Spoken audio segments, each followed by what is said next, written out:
কক্সবাজার থেকে মাত্র ৩০ কিলোমিটার দূরে সাগরের মাঝে জেগে উঠেছে সুন্দরবনের আদলে নতুন একটি ভূমি।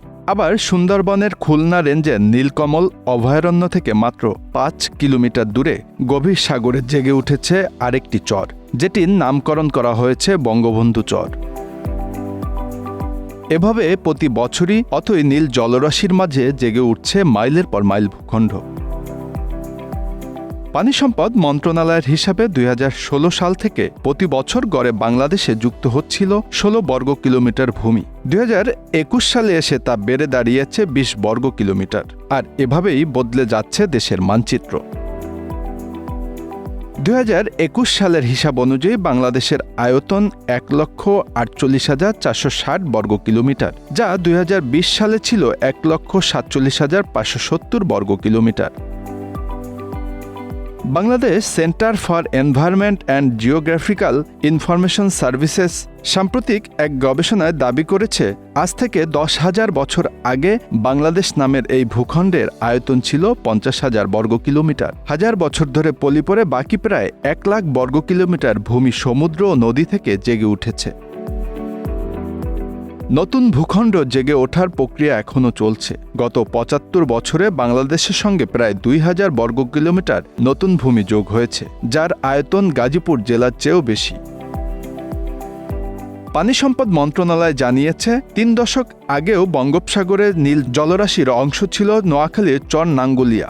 সেটি এখন সমৃদ্ধ একটি গ্রাম। ১০০ বছর ধরে পদ্মা, মেঘনা আর ব্রহ্মপুত্রের বয়ে আনা কোটি কোটি টন পলি যোগ হচ্ছে এই ভূখণ্ডে। সিজিআইএস-এর হিসাব অনুযায়ী প্রতি বছর বাংলাদেশে ৭০ বর্গ কিলোমিটার ভূমি ভেঙে যাচ্ছে বা নদী ভাঙনের কবলে পড়ে হারিয়ে যাচ্ছে। তার বিপরীতে পলি পড়ে জেগে উঠছে ৮৫ বর্গ কিলোমিটার ভূমি। যোগ বিয়োগের হিসাবে যোগের পাল্লা ভারী, ফলে ক্রমাগত আয়তন বাড়ছে দেশের ভূখণ্ডের।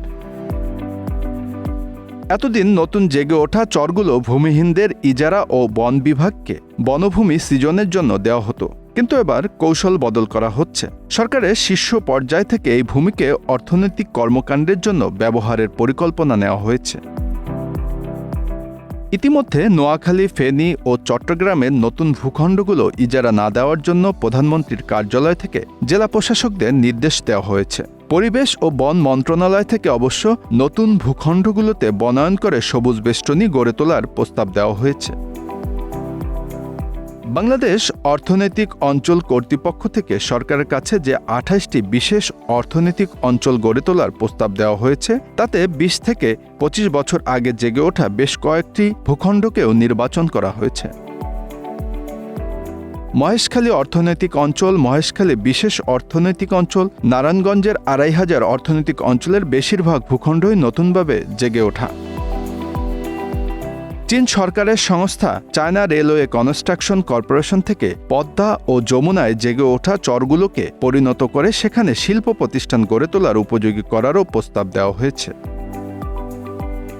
গবেষণা প্রতিষ্ঠান সিজিআইএস-এর হিসাবে সবচেয়ে বেশি ভূমি জেগে উঠেছে নোয়াখালীতে। এই জেলায় ৭০ বছরে প্রায় ২০০ বর্গ কিলোমিটার ভূমি ক্ষয় হলেও একই সময়ে আরও ১,০০০ বর্গ কিলোমিটার যুক্ত হয়েছে।